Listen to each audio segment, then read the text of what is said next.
শহীদ শরীফ ওসমান হাদি। একটা প্রশ্ন দিয়ে শুরু করি। আপনি কি কখনো ভেবেছেন কেন কিছু মানুষ চুপ থাকতে পারে না?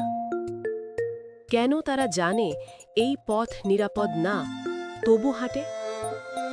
কেন তারা বোঝে এই কথা বললে মূল্য দিতে হবে, তবু থামে না? শহীদ শরীফ ওসমান হাদি সেই মানুষদের একজন ছিলেন। তিনি কোনো হঠাৎ জেগে ওঠা প্রতিবাদী কণ্ঠ ছিলেন না। তিনি ছিলেন সমাজের ভেতরে বছরের পর বছর জমে থাকা প্রশ্ন, ক্ষোভ, বঞ্চনা আর নৈতিক সংকটের সচেতন রূপ।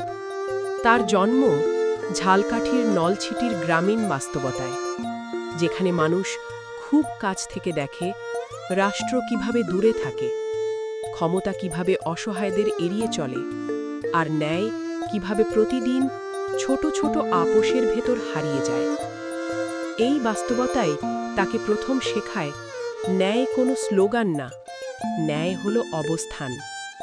শৈশবের মাদ্রাসা শিক্ষাজীবন তাকে শিখিয়েছিল আত্মসংযম, নৈতিকতা আর সত্যের প্রতি দায়বদ্ধতা।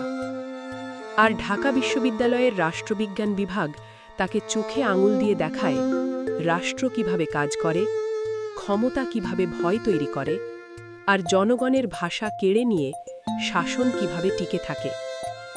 এই দুই ধারার মিলনেই গড়ে ওঠে এমন এক মানুষ যিনি জ্ঞানকে কেবল নিজের কেরিয়ারের সিঁড়ি বানাননি, বরং সামাজিক দায় হিসেবে গ্রহণ করেছিলেন। তিনি শিক্ষক ছিলেন, কিন্তু তার কাছে শ্রেণীকক্ষ কখনো চার দেওয়ালের মধ্যে সীমাবদ্ধ ছিল না। তার পাঠ ছিল প্রশ্ন করতে শেখানো, তার পাঠ ছিল ক্ষমতাকে জবাবদিহির মুখে দাঁড় করানো, তার পাঠ ছিল বোঝানো নিরপেক্ষ থাকার নামে চুপ থাকা আসলে অন্যায়ের পক্ষে দাঁড়ানোর সবচেয়ে নিরাপদ রূপ। রাজনীতিতে তিনি দলীয় আনুগত্যের আরামদায়ক আশ্রয় নেননি, কারণ তিনি জানতেন দল বদলায়, নেতৃত্ব বদলায়, স্লোগান বদলায়, কিন্তু নৈতিক অবস্থান বদলালে মানুষ নিজের ভেতরের মানুষটাকেই হারিয়ে ফেলে। সীমান্ত শরীফ নামে লেখা তার কবিতা আর সাংস্কৃতিক লেখাগুলো ছিল এক একটি রাজনৈতিক ঘোষণা। সেখানে সীমান্ত মানে শুধু কাঁটাতারের রেখা না, সীমান্ত মানে আত্মমর্যাদা, সাংস্কৃতিক সার্বভৌমত্ব আর মানসিক স্বাধীনতা।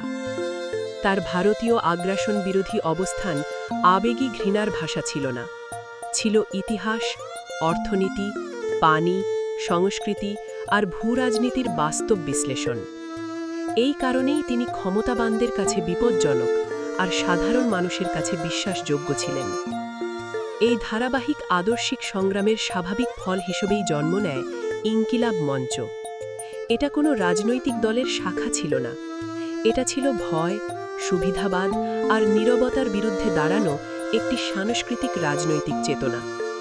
এই মঞ্চে নিরাপদ কথা বলা হতো না, এই মঞ্চে বলা হতো ঝুঁকিপূর্ণ সত্য। আর এই মঞ্চের মুখপাত্র হিসেবে ওসমান হাদি শব্দকে অস্ত্র বানিয়ে নিজের শরীরকে ঢাল করেছিলেন। জুলাই ২০২৪-এর গণ অভ্যুত্থানে তিনি শুধু রাজপথে ছিলেন না, তিনি ছিলেন নৈতিক দিশারি। তিনি স্পষ্ট করে বলেছিলেন, চুপ থাকা কোনো নিরপেক্ষতা নয়, চুপ থাকা মানে ক্ষমতাবানের পক্ষে দাঁড়ানো। এই স্পষ্টতাই তাকে লক্ষ্যবস্তু বানায়। ২০২৫ সালের ডিসেম্বরে দুর্বৃত্তদের গুলিতে আহত হয়ে সিঙ্গাপুরে চিকিৎসাধীন অবস্থায় ৮ ডিসেম্বর তার শাহাদাত কোনো বিচ্ছিন্ন ঘটনা ছিল না। এটা ছিল দীর্ঘদিন ধরে গড়ে ওঠা এক আদর্শিক সংঘাতের অনিবার্য পরিণতি। তিনি জানতেন এই পথ নিরাপদ না, তবু তিনি এই পথই বেছে নিয়েছিলেন, কারণ তার কাছে জীবন মানে শুধু বেঁচে থাকা নয়, জীবন মানে সোজা হয়ে দাঁড়ানো।